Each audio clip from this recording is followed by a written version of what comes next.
The first rule of serving the Virellian royal family was simple.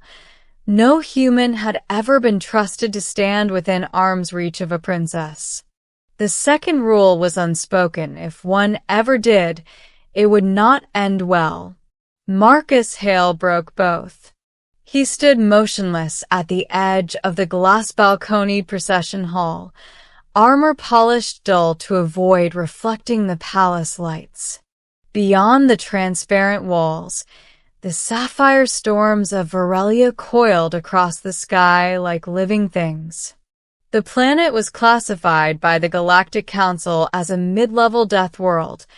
High gravity, corrosive weather, predators that hunted in synchronized packs. Humans came from worse. That, the Council believed, was why Marcus had been permitted here at all. Princess Sae'li of the Virellian matriarchy floated forward on a platform of soft anti-grav, her iridescent skin glowing faintly with ceremonial biolight. She was young by her people's standards, barely 2 decades into a lifespan that stretched centuries. To Marcus, she looked fragile. To the galaxy, she was a political keystone. Her survival held together 3 alliances and kept 2 border wars from igniting. The threat came without warning. A ripple passed through the hall's ambient field. Marcus felt it before the sensors screamed. His training from Earth's frontier wars kicked in instantly.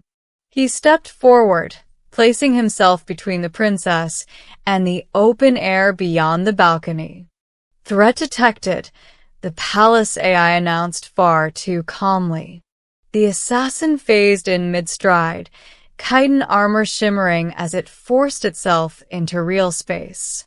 Virellian guards raised plasma staves, but the assassin was already moving, its weapon humming with dark energy calibrated for royal biochemistry. Marcus didn't hesitate. He lunged. The weapon fired as he collided with the assassin, the blast punching through his chest plate and out his back in a spray of vaporized metal and blood. The force threw them both across the marble floor. The assassin lay still, neck twisted at an impossible angle. Marcus did not get back up. He lay on his side, breath coming in ragged pulls, vision tunneling as the world dimmed.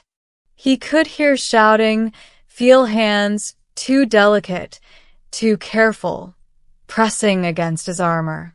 Princess Sae'li knelt beside him.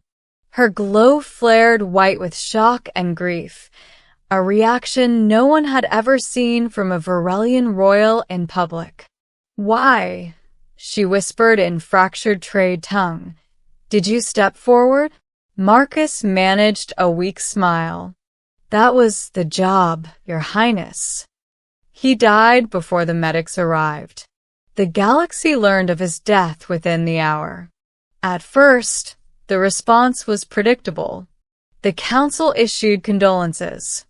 Earth's Terran Union received a ceremonial plaque and a carefully worded message praising human bravery. Analysts moved on, already speculating about who would replace him. Then the princess spoke. Sae'li appeared before the full Galactic Council chamber, her form no longer floating but standing, an unmistakable sign of mourning among her people. The chamber fell silent as her biolight dimmed to a somber violet. "Marcus Hale," she said, voice resonating through translation fields, was not a disposable asset. He was not a novelty. He was my shield. The council shifted uneasily. "My people believed humans were reckless," she continued, "that they placed themselves in danger without reason. We were wrong. He chose death so that I might live. That is not recklessness. That is devotion." Then she made a request no one expected. She demanded that Marcus Hale be honored as a guardian of the matriarchy. The title had not been bestowed on a non-Virellian in recorded history. The shock rippled outward. Traditionalists protested. Legal scholars argued it was impossible. The princess did not yield. She invoked an ancient clause, one that allowed the matriarch herself to recognize a protector who gave their life in absolute loyalty. The matriarch agreed. What followed unsettled the galaxy even more. Marcus's body was returned to Virellia. Human dead were typically cremated or returned to Earth. Instead, his remains were carried into the biocrypts beneath the royal spire, a living structure grown over millennia. There, Virellian bioengineers performed a rite reserved for fallen guardians. They bound his neural imprint to the spire itself. It was not resurrection. It was remembrance made functional. When Princess Sae'li walked the halls, the spire responded. Doors opened before threats could form. Environmental fields shifted subtly, optimizing for human reflexive responses. During a later infiltration attempt, security systems reacted with tactics no Virellian had programmed: aggressive, unpredictable, and brutally efficient. Investigators discovered the truth. Marcus Hale's instincts, his battle-hardened decision-making patterns, had become part of the palace's defensive consciousness. The galaxy reeled. Religious blocs decried it as sacrilege. Military powers demanded access to the process. Earth's leaders were torn between pride and horror. A human had become something else, neither alive nor dead, neither machine nor spirit. Princess Sae'li refused all demands. He gave everything freely, she told the council. He will not be copied. He will not be owned. Years passed. The alliances held. Border wars cooled. The mere rumor that Virellian defenses now thought like a human deterred countless aggressors. Pirates spoke of corridors that hunted back. Spies vanished without alarms ever sounding. Sae'li matured into her role as future matriarch, guided by tutors, elders, and the silent presence she felt in the walls. In moments of doubt, she would stand alone in the hall where Marcus had fallen. "I hope," she said once quietly, "that we honored you properly." The lights warmed in response, a subtle shift no censors could explain.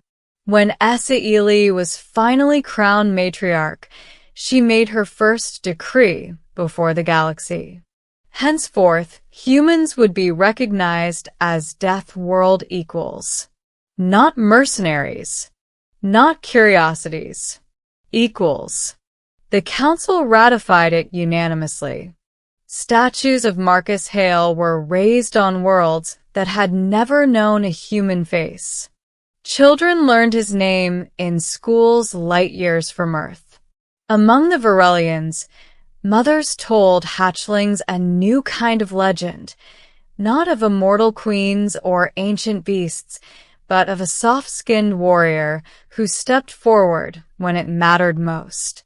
A human who died once and protected a galaxy forever after.